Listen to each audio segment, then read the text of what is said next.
All right, starting then. Good afternoon, everybody, and welcome to the second conversation that we're having around being a ready church, being planned and prepared for moving into the future. Excuse me, just a moment. You're in control of the air controller here? Yes. Okay, cool. We are live. Thank you, Peter Van Houten. So today's topic was raised by our friend here, Reverend Tony, about how we might join the church and parishes, how they might change going into the future. Particularly we're looking at virtual church and how it fits into how we're doing church today. Should it be part of our future mission opportunity? Tony, your thoughts on this matter? Yeah. Well, I guess it's very much a question, and it's maybe a changing question at the moment, particularly north of the Bombays, but also becomes not just a question of if we have to go back to lockdown again, it's also a question of what do we learn from what we have done that we take into the future, and what might be different about future way of being church, and it's being church, not just doing church, that might be lessons learned and adaptations from what we have experienced over the last 3 months. Yes, and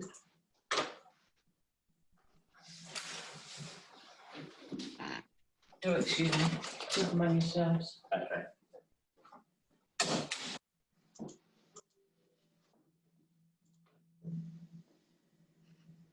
Is this where we have an ad break?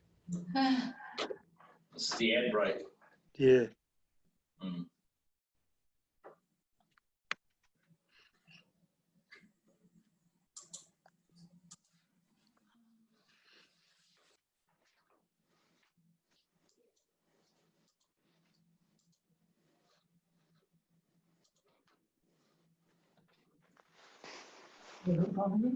I think Sorry about that, we've got technical difficulties in the connection office. one Zoom account and other people trying to join in. It's the same one. Yeah. Sorry.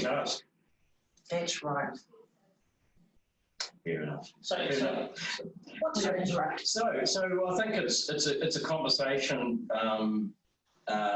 It's been said before about is this recovery, is it regeneration, and a post whatever post-COVID might look like or not look like, but also to realise as we are responding somewhat off the cuff maybe over the last few weeks and months and maybe into the future.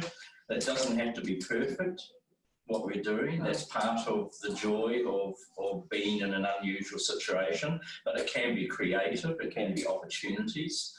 And then how much of this becomes, we haven't just done this during a time of an emergency or unusual situation, but what actually brings forward some questions that have been lurking for many years around the church of how we engage and how we presume people engage and in what way we let them engage, to actually taking those questions further in a world that has much greater technology opportunities than even 5-10 years ago.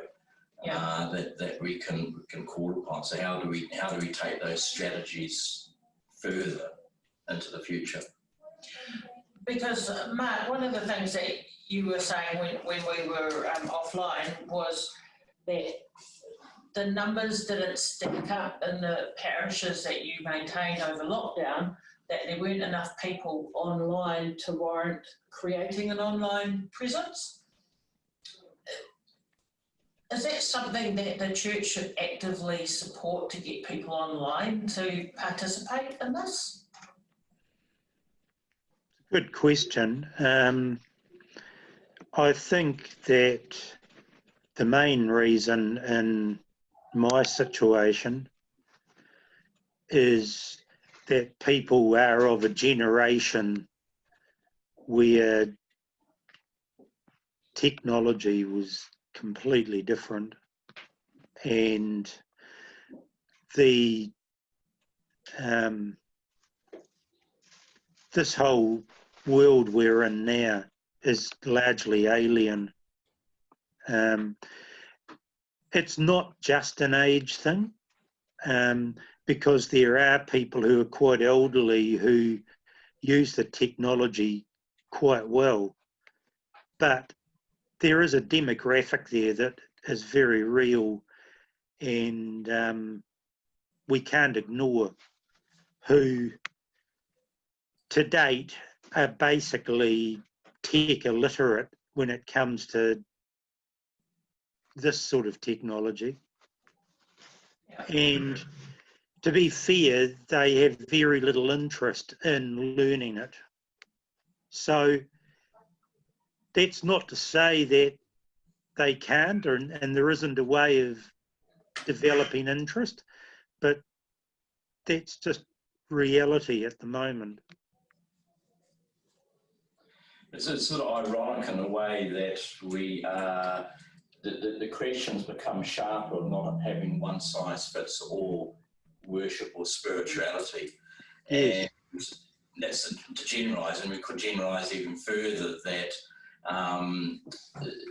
have we become so obviously dependent on one time and place more than any, and during the week where it is the place where the congregation meets and catches up, and that's on a Sunday morning. Not even having the tradition of the Sunday evening services anymore, or not so many home groups during the week, or study groups, or other events. A number of parishes may not necessarily have women's fellowships anymore, men's breakfasts.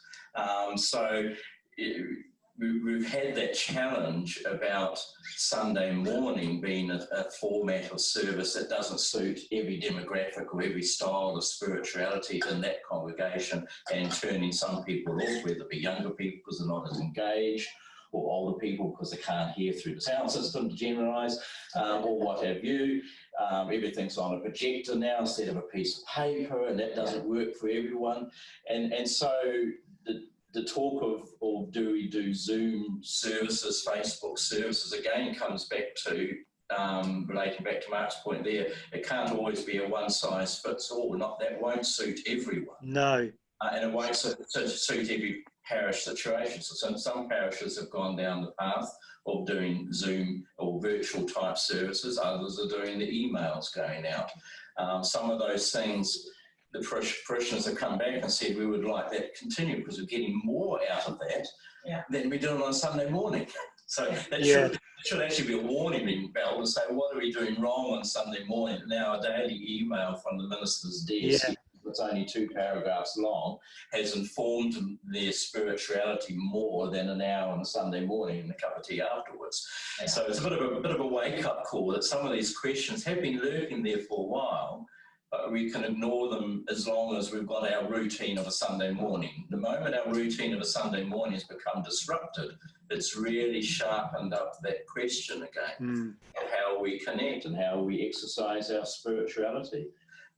Rob Ferguson has been doing some reflection and shared a little bit at our synod meeting last week about what is our Methodist spirituality. Has it changed?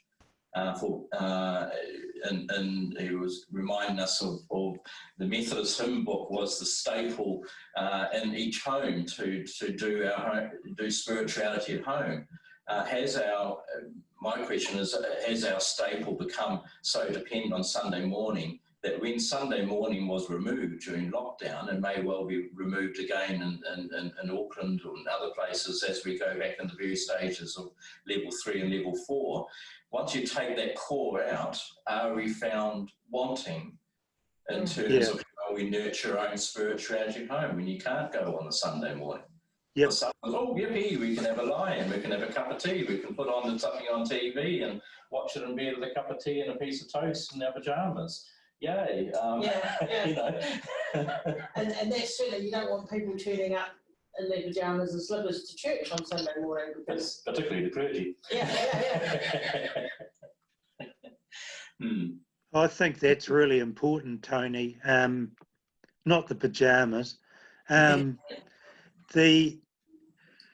I think that we are guilty of putting all our eggs in one basket.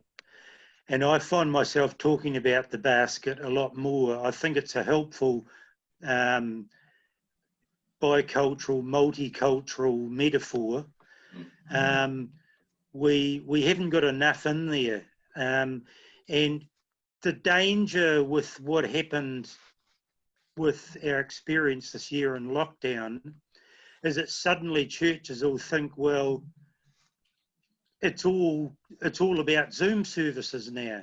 And so suddenly that becomes the monoculture.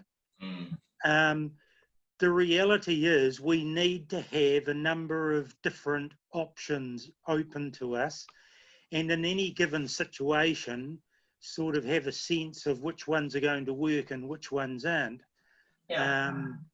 And that sort of takes me back to the conversation we were having before we were online.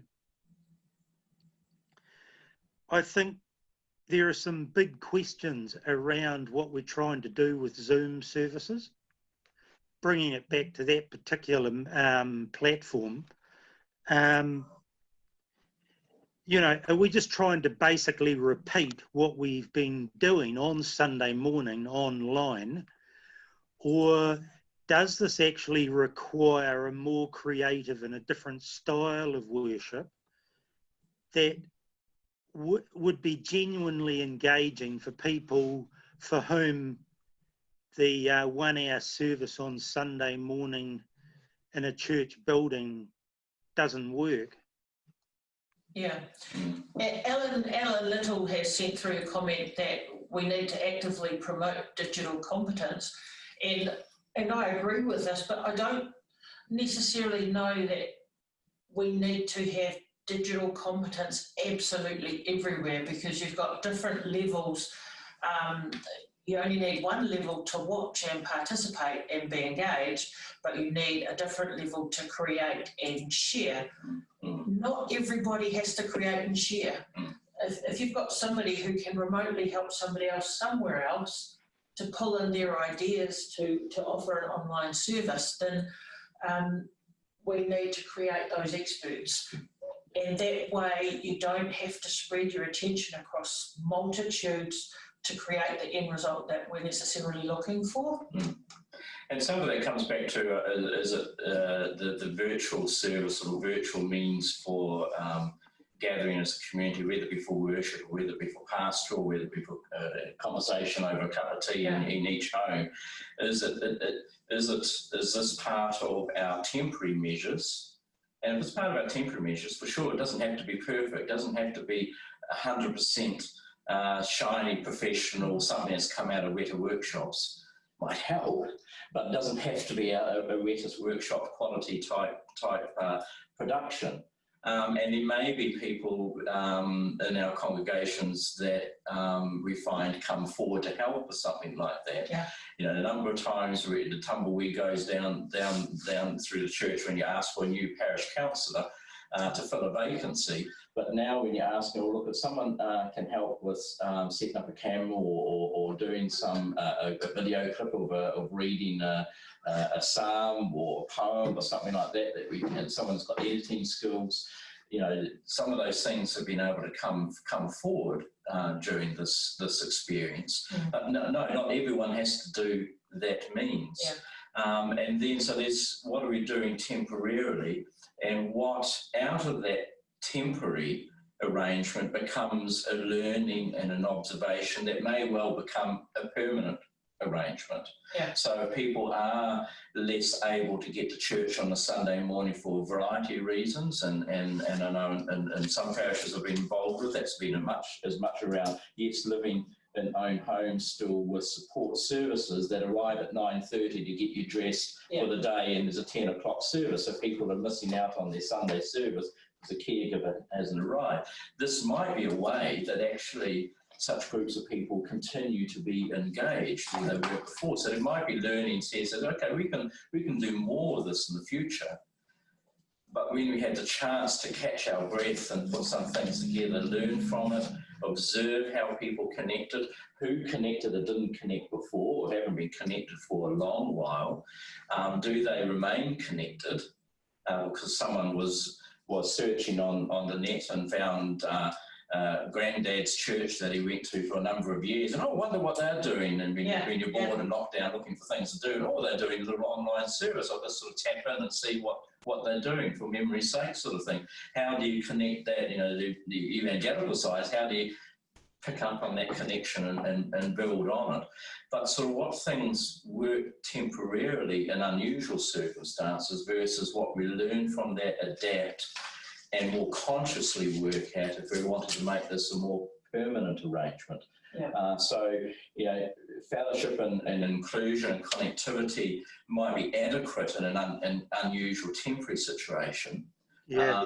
We all know each other in the congregation. If you actually wanted to make this a permanent model for connecting people, is that connection actually genuine, or is it passive commercial consumerism to watch something online and then just click the button and you're onto another cute cats on YouTube clip afterwards, sort of thing? So how to actually build on that as a long-term thing?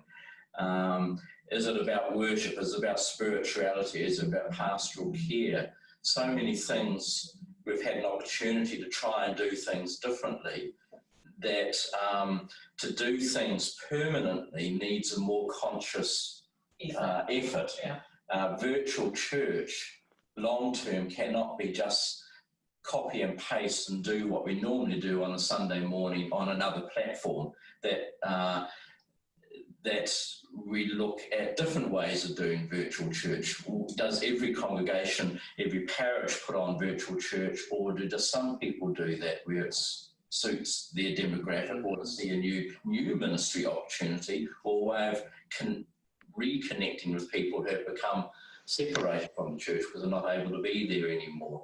But even more, it would be even more radical. What if Te Hāhiwi Tiriana Aotearoa sets up or has a parish that is set up purely as a virtual congregation? Doesn't matter where you are in New Zealand or the world, but it's a way that's connecting people virtually without having to have a building.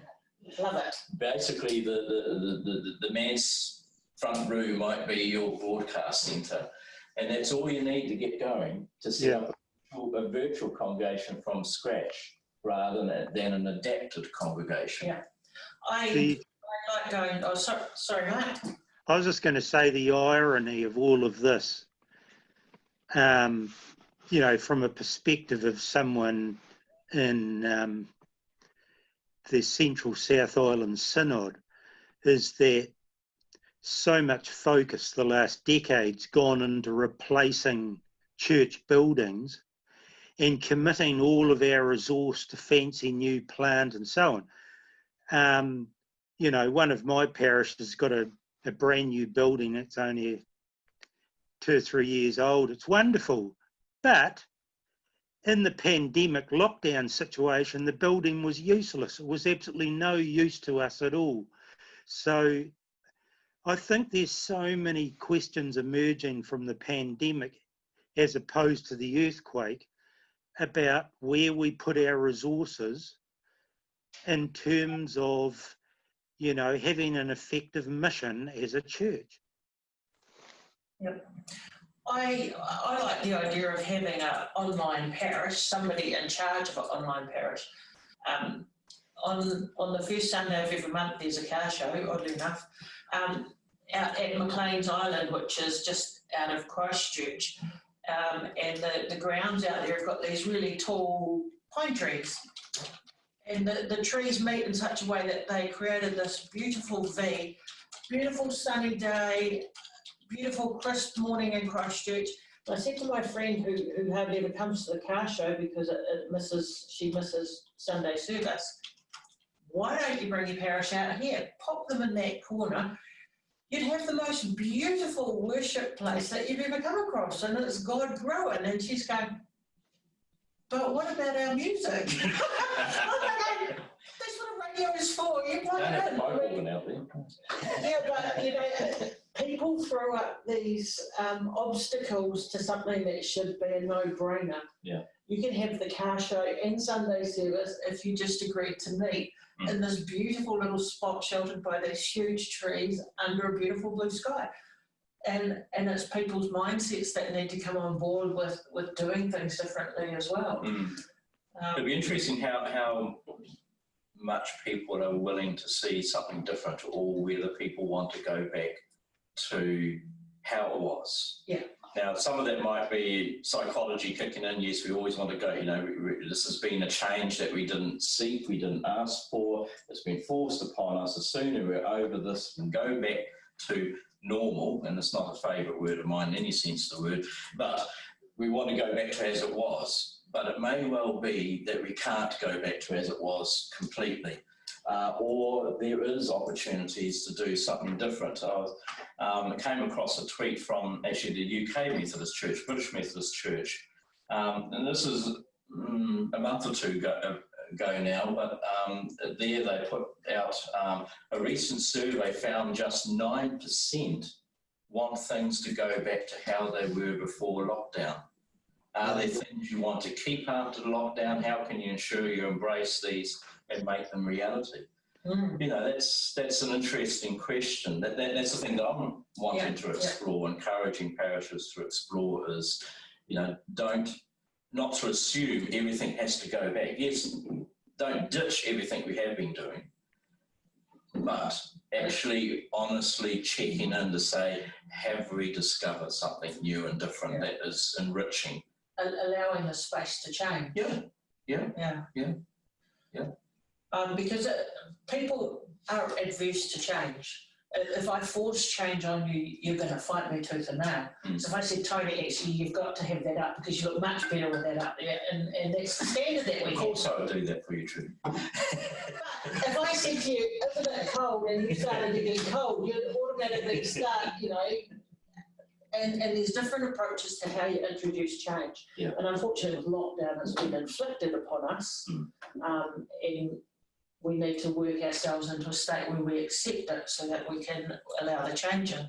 And talking about being inflicted upon us, I'm also conscious that for many who lead worship, lay worship leaders, lay ministers, our presbyters, our deacons, have had a lot of pressure put on in terms of expectations. Or why haven't we got a Zoom service in our parish yet? Or even some have sort of found actually to be more appreciated what they're doing. A daily email with 2 or 3 paragraphs has been more appreciated by people in congregations than the hour service that's taken 2 days to prepare on a Sunday morning.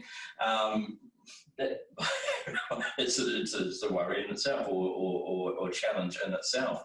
But have some who have been leading worship felt that there's been unnecessary pressure and stress put on? Oh, we need to do this. We need to have something. I didn't start off having Zoom. We were doing emails, but more and more people are wanting Zoom. So I feel I need to do this, and it's not my specialty. It's not my knowledge. It's not my comfort zone. And yet feeling forced to do it. So some of that self-care for and caring for those who are leading our ministry, rather than projecting onto them, I want this, and adding stress. So I think it's really sort of taking cognizance of that too, how much we put pressure within our parishes for. Yeah.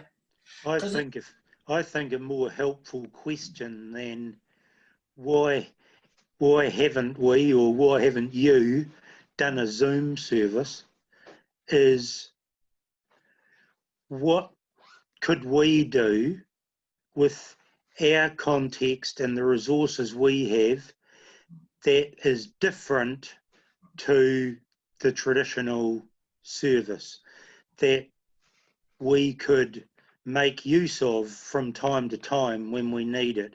So it's developing something else. That might be Zoom, but it could be a whole range of other things.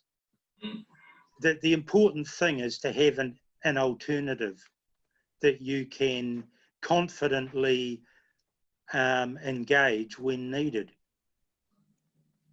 Yeah. Because the other thing too, talking about the peer pressure to be a Zoom church leader, is under lockdown with families working from home and couples working from home, there's the pressure of still being a couple while under lockdown, working from the same house, playing from the same house. Businesses that have been COVID hit, working out of your house, and those sorts of things as well. How to separate home and work. And Mark, you were talking about working from home in a small house and sharing space. Mm-hmm. How did you come through it without, marital problems? Well, actually, it was even more complicated than I put it, I realised. You had two adults trying to work parallel along, trying to find a space they could use because there isn't an office in the house, and a senior high school student trying to study and do schoolwork. So,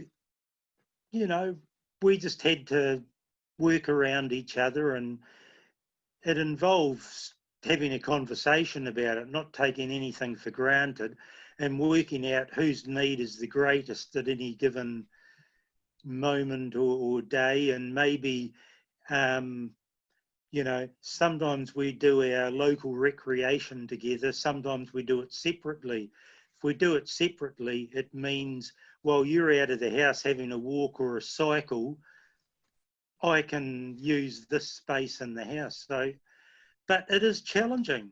It is absolutely challenging, and I can understand why, with what we've been hearing through the news in the last day or two, a lot of marriages and relationships are on the rocks because of that intense experience of being in each other's space constantly for a long period of time. And it has been very, very difficult for a lot of couples and families. And I think this is an area we need to have more conversation around too, in terms of what have we learnt, how can we care for each other and practice good self-care. So it's bringing up self-care strategies alongside growing the technology knowledge across the church, so that we can avoid the likes of the peer pressure to perform on Zoom, or having multiple people doing different jobs in the house and just living in that situation as well. What you had the Lower North Island Synod meeting on Saturday, and they had some discussion around this. I know you didn't get in on all of the discussions, but have you got key points that they brought through? Yes, we had two sets of conversations, one in the Ministerial Synod, which was an opportunity because we hadn't met with each other for the whole year, basically, not having a March Synod either, as we anticipated the start of lockdown.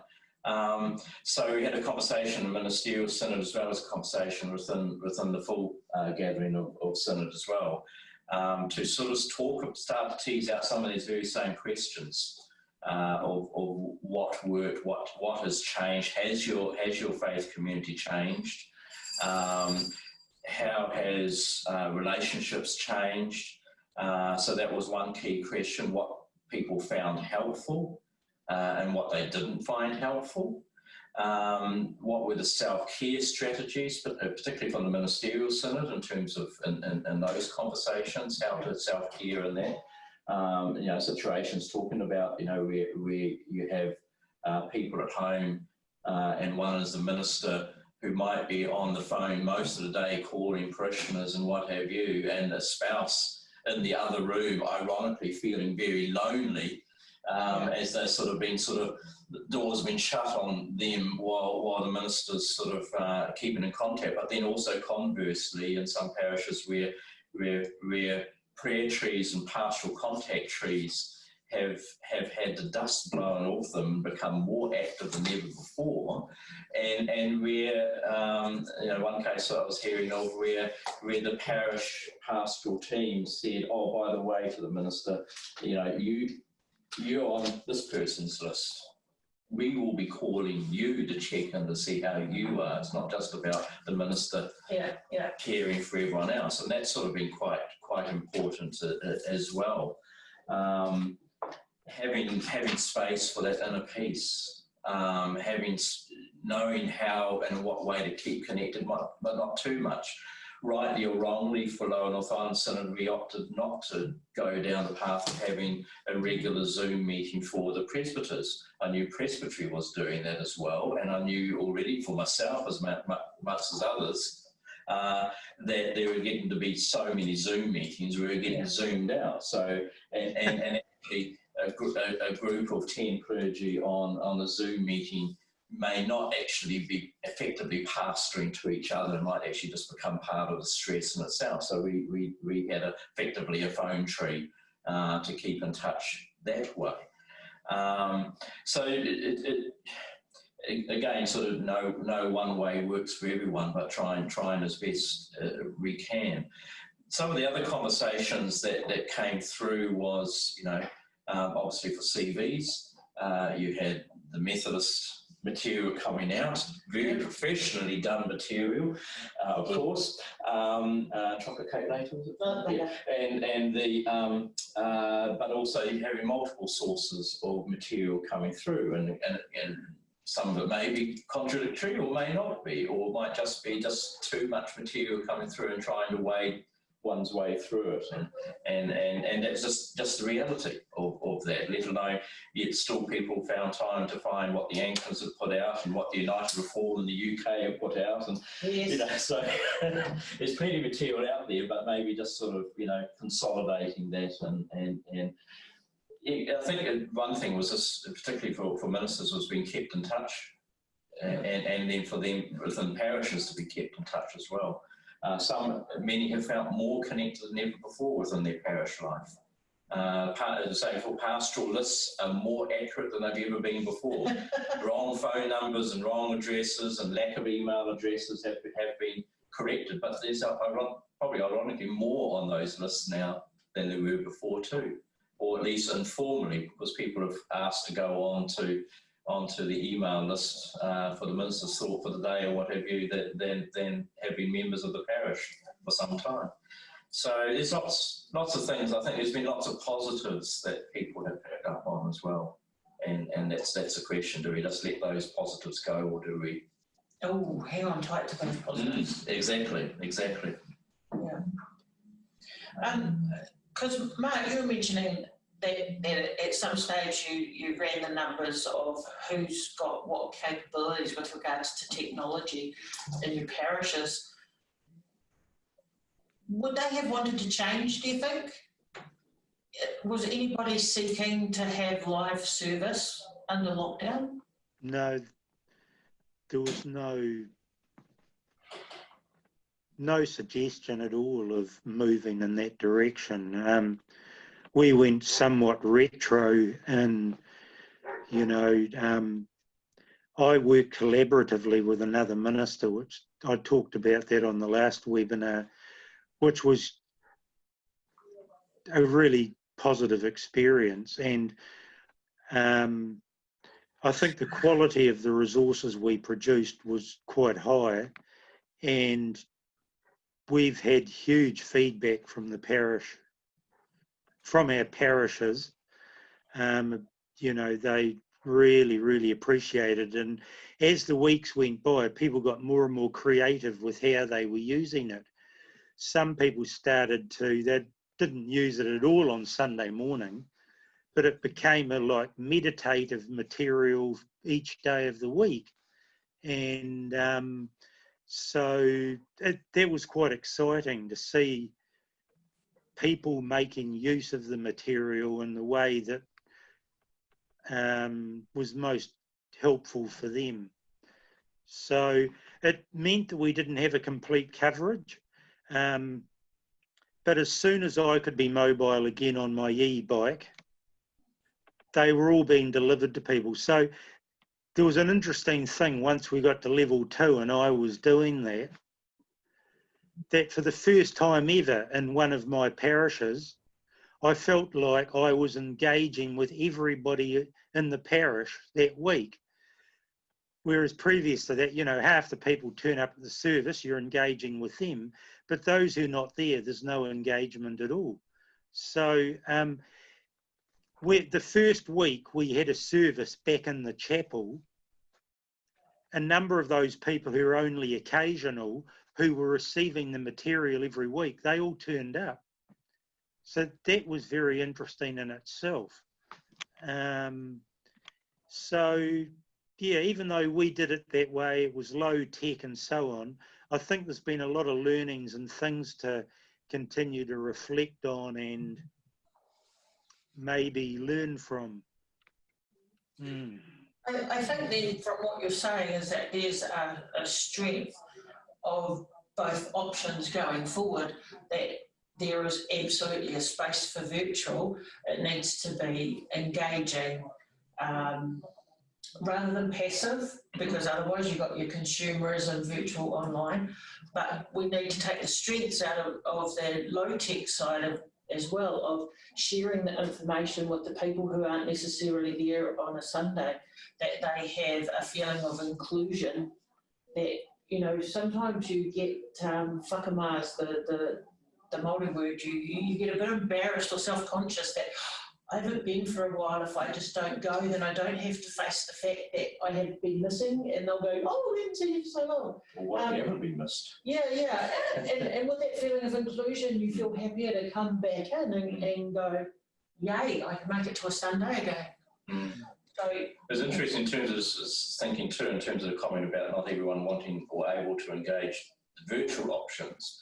Again, in the UK, the British Methodists, I think they had a phone line, good old-fashioned, dial up a phone number for prayer or to hear a verse or something like that. For, you know, if you don't have a smartphone, you don't have the internet, but at least you've still got good old-fashioned dial-up. You still had an option of how to connect in and get to talk to someone and maybe pray with someone or to hear some, you know, or just have a conversation. Yeah. You know, which you know, in some ways nothing's new under the sun. You know, the likes of St John and Great Power and what have you, doing the opportunities to connect people socially who otherwise shut in, sort of thing, and having someone to be able to ring you and just check in how you are that week. Or parishes have been had that opportunity, encouragement to do that more over the last 6 weeks. Trudy, yeah, I think that particularly with what's happening right now in Auckland and the rest of the country, and I think it's really bringing it home that this wasn't just a one-off.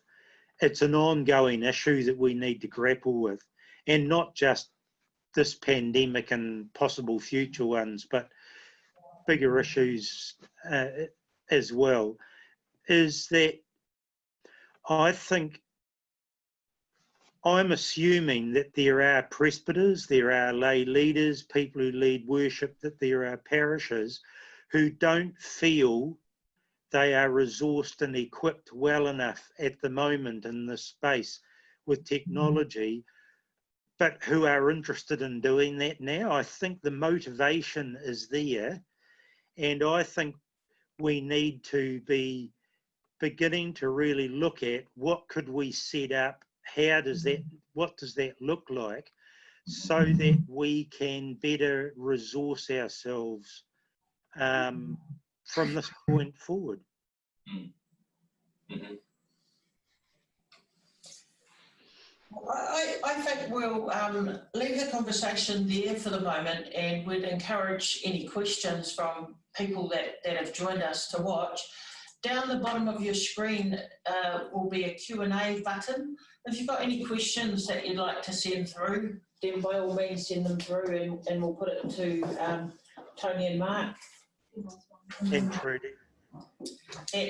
Linda Hall sent one through there about the idea of a virtual church, and I think we've discussed that as a regular item through this conversation. I particularly like the idea of Tony's that we have an online parish, that there's a presbyter or team of presbyters, it depends on how big this parish turns out being, that looks after the church's online presence. I certainly find them taking over the Facebook pages. I mean, this possibility's been around for a long time. In my first parish in Hamilton 20 years ago, there was a Korean guy who was ordained in my parish. He wasn't involved officially in ministry in New Zealand, but he lived in New Zealand.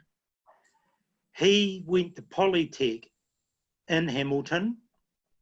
During the 3 years I was there, he equipped himself and he set up his own church online, and he had a parish that there were people from all over the world, and that was the style they wanted. And it was growing week by week. And that was 20 years ago.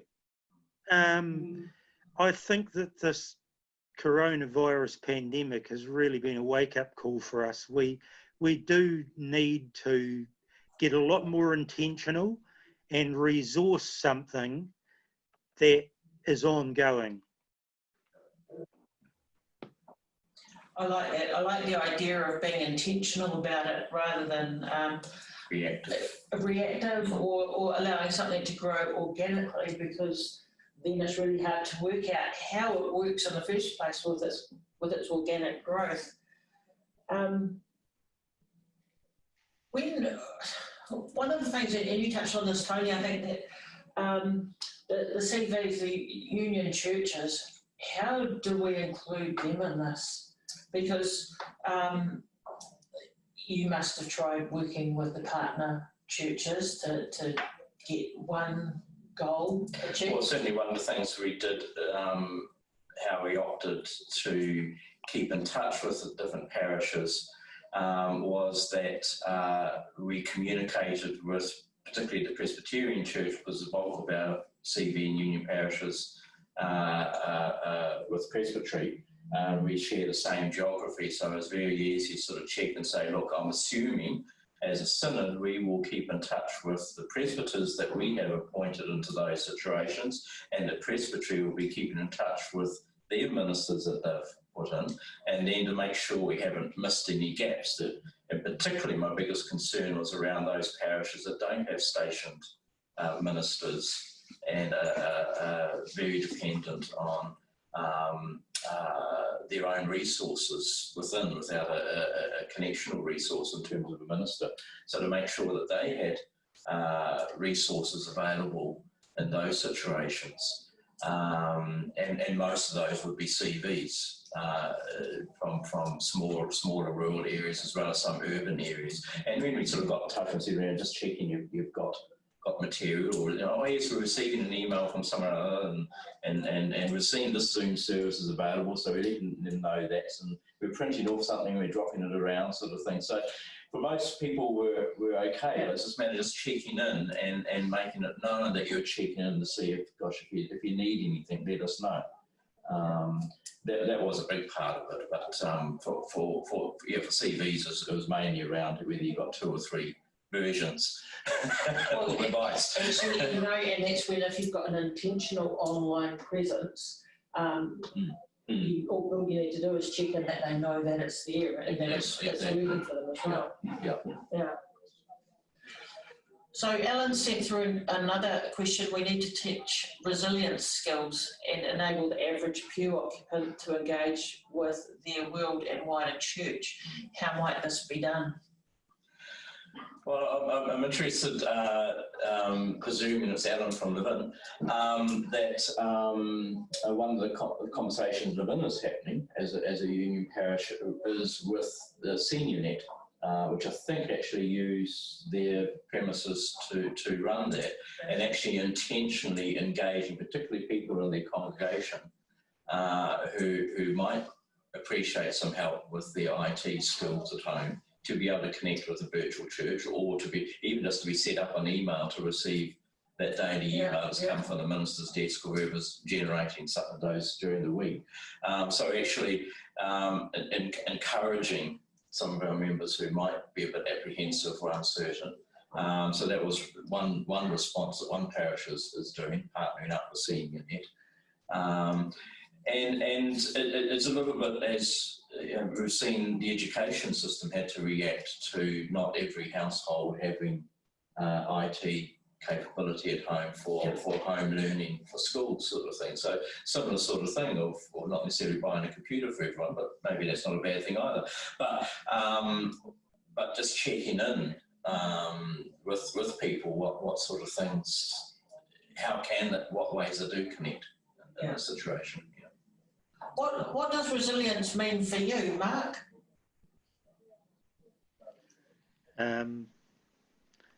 It's to do with how well you bounce back.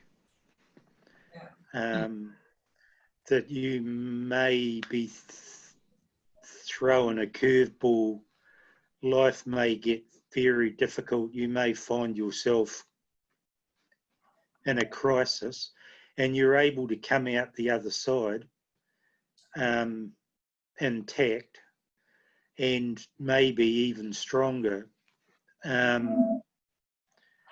And it's only part of it, but I think how well connected you are contributes hugely to that. So one of the reasons I think the 3 parishes in East Christchurch who journeyed through lockdown together alone, why we've come out of it so well is we work collaboratively. And the full-time ministry, we supported each other. I think the connectional church is ideal for growing resilience if we really do, if we really are connectional. And I think we often take that for granted, and it's not what I call deep connectionality, which is, you know, we really do take our relationship seriously. And I think that helps us enormously in challenging circumstances. Yeah, and I think resilience also grows from how often we're exposed to the item we need resilience against. So if you've got somebody who's trying to learn how to use a computer or even a smartphone, the more often you can get them to actually touch it and use it, the more resilient their mind will become that actually this is not a scary thing. That exposure to the scary thing will actually lessen the fright that they get from touching or using it, and then they can go beyond the fright to start learning. Ideally, that's where we all need to be shifting to, is a learning mindset, so that we can learn the technology not just as a user, but also as a provider. It's not just about technology either. Resilience for me, as someone who's pretty eco, is it's to do with how well resourced you are, or your ability to attend to the basics, the necessities in difficult circumstances. So to me, for example, a resilient parish would be one that, when things are really serious, has some capacity to even feed itself and others who are in real need that they're in relationship with. So as I've been reflecting on the pandemic and what have I learned and so on, I'm looking at what property my 2 parishes have got with new eyes. There's actually quite a bit of capacity on both properties to grow food. And we don't. We have had a conversation in the last week at one of the parishes about the possibility of growing some heritage fruit trees on the property. And I think we are going to do that. But we're only just scratching the surface. So I think there's a huge area here that as a church, as parishes, we are barely even scratching the surface on. That I think's got a lot of potential, not only for ourselves, but for our engagement with our neighbourhoods and immediate community.